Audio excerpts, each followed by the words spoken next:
آغاز شہزاد میں آپ سے کر لیتی ہوں کیونکہ ہم کراچی اور ایم کیو ایم کی پہلے بات کرنے جا رہے ہیں. اب شہباز شریف صاحب خاص طور پہ وہاں پہنچے. ایم کیو ایم کی طرف سے ایک بات واضح ہے اور وہ شروع سے کہہ رہے ہیں کہ ہمیں کوئی وزارتوں وغیرہ کا نہیں, جو ہم نے معاہدہ آپ نے ہمارے ساتھ کیا ہمارے لیے سب سے مقدم ہے. اب کچھ خالد مقبول صدیقی صاحب نے انہوں نے بات کر لی کہ ہمارے معاملات تو طے ہیں ان کے ساتھ, لیکن آج شہباز شریف صاحب ایک فارملی ملاقات کے لیے بطور وزیر اعظم آئے تھے. لیکن پی ٹی آئی کا یہ جو کانفیڈنس ہے کہ یہ اتحاد کسی صورت نہیں چلے گا, آج تو شیخ صاحب نے کہا 4 دن عید کے بس گزر جائیں اس کے بعد آپ دیکھیے گا ٹوٹ جائے گا.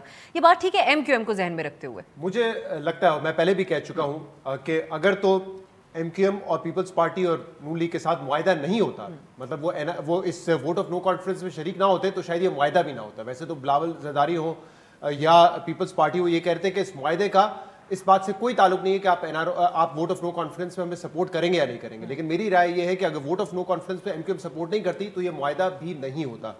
کیونکہ دیکھیں یہ معاملہ آج کا نہیں ہے, یہ معاملہ ایم کیو ایم نے اٹھایا ہوا ہے 2013 سے. اس وقت آیا لوکل باڈی الیکشن جب ہونے تھے تو بل آیا, 2016 میں الیکشنز ہوئے, اس وقت وہ کہتے رہے کہ نہ اختیارات ہیں نہ وسائل ہیں. 2022 میں جب ترمیم آئی اسی ایکٹ میں جو لوکل باڈیز کا ایکٹ تھا, اس وقت آپ نے دیکھا کیا ہوا, ایم کیو ایم نے ڈیمانڈز رکھی, ان کی ڈیمانڈ نہیں مانی گئی. پھر سندھ اسمبلی کے باہر جب انہوں نے چیف منسٹر ہاؤس کے باہر انہوں نے جب احتجاج کیا, وہاں پہ لاٹھی چارج ہوا. تو یہ جو demand C M Q M کی نئی نہیں ہے, پرانی ڈیمانڈز ہیں. لیکن پیپلز پارٹی نہ وسائل دینا چاہتی تھی نہ اختیارات دینا چاہتی تھی. اب بیچ میں نون لیگ آئی ہے, وفاقی حکومت کا اس میں ایک سٹیک ہے, وہ اس میں ایک گارنٹر کے طور پہ ضرور ہے. لیکن مجھے لگتا ہے کہ جو ڈیمانڈز ہیں خاص طور پہ جو سندھ کے حوالے سے اور شہری سندھ کے حوالے سے, یعنی کہ کراچی کے حوالے سے جو اختیارات چاہتے ہیں یا لوکل باڈیز کے حوالے سے جو اختیارات چاہتے ہیں, مجھے لگتا ہے کہ ان قریب آپ دیکھیں گے کہ ایم کیو ایم مطمئن نہیں ہوگی. کیونکہ دیکھیں ایک نظریاتی مسئلہ ہے نا. کیا پیپلز پارٹی اور سندھ حکومت نظریاتی طور پہ یہ سمجھتی ہے کہ ہمیں جو 3rd ٹیئر آف گورنمنٹ ہے اس کو مضبوط کرنا ہے, اور اگر وہ کرنا ہے مضبوط تو اس کے لیے کیا وہ وسائل دینے کے لیے تیار ہے, اپنے اختیارات گیو اپ کرنے کے لیے تیار ہے؟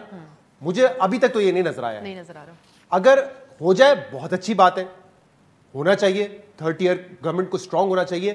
لیکن جو ماضی رہا ہے پیپلز پارٹی کا, مجھے نہیں لگتا کہ یہ اس طریقے سے ہو پائے گا جس طریقے سے ایم کیو ایم چاہتی ہے. تو یہ, اور اگر نہیں ہوا تو اختلافات ضرور سامنے آئیں گے. اور خاص طور پہ الیکشن کے قریب تو آپ دیکھیں گے نا کہ ایم کیو ایم نے اگر لڑنا ہے, کیونکہ آپ کو پتا ہے ایم کیو ایم جو ہے وہ لسانی بنیاد پہ پالیٹکس کرتی رہی, تو یہ مسئلہ تو آئے گا. ان کا جو ووٹر ہے ابھی بھی یہ کہہ رہا ہے کہ جس حکومت کے خلاف آپ تنقید کرتے رہے اتنے سال تک, اب آپ ان کے ساتھ معاہدہ کر کے بیٹھے, بے شک آپ حکومت میں نہ بیٹھے لیکن آپ ان کی صفوں میں تو آ کے بیٹھ گئے.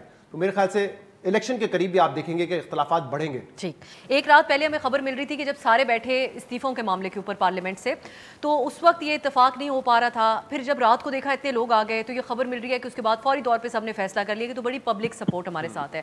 اس پبلک سپورٹ کے اوپر ایک سینٹیمنٹ تھا, عمران خان صاحب کو بہت لوگ پسند کرتے ہیں, ان کے چاہنے والے, ان کا باہر نکلنا, اس کی بنیاد کے اوپر پارلیمان سے استعفے دے دینا کیا درست فیصلہ تھا؟ دیکھیں ابھی بھی تمام لوگ تو اس بات سے اتفاق نہیں کرتے ہیں. تمام جو ایم این اے حضرات ہیں پی ٹی آئی کے, وہ اس بات پر آن بورڈ نہیں کہ ہمیں استعفے دینے چاہیے. اوبیسلی اگر اسمبلی نے اپنی مدت پوری کرنی ہے تو وہ 1.5 سال مزید پارلیمنٹ میں رہ سکتے ہیں.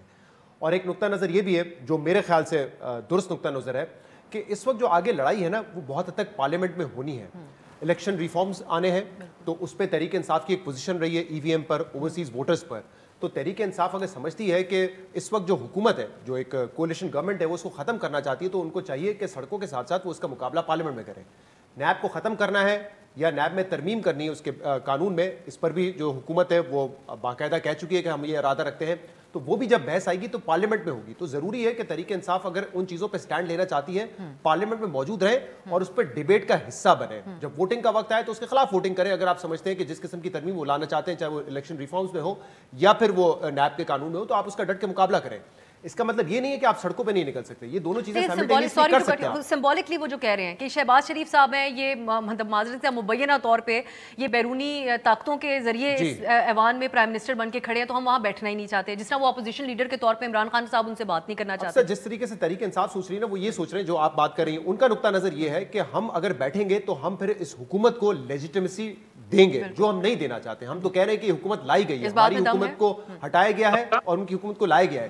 سیاسی پوائنٹ آف ویو سے تو ہے, لیکن اگر آپ قانونی پوائنٹ آف ویو سے دیکھیں جو آگے جو معاملات آنے ہیں اس میں میرے خیال سے قانون سازی کے جو معاملات آنے ہیں اس میں پارلیمنٹ میں رہنا ضروری ہے. بٹ سیاسی لحاظ سے وہ یہ سوچ رہے ہیں کہ اگر ہم نے اس حکومت کو لیجیٹیمیسی دے دی تو اس سے ہمارا جو بیانیہ ہے وہ کمزور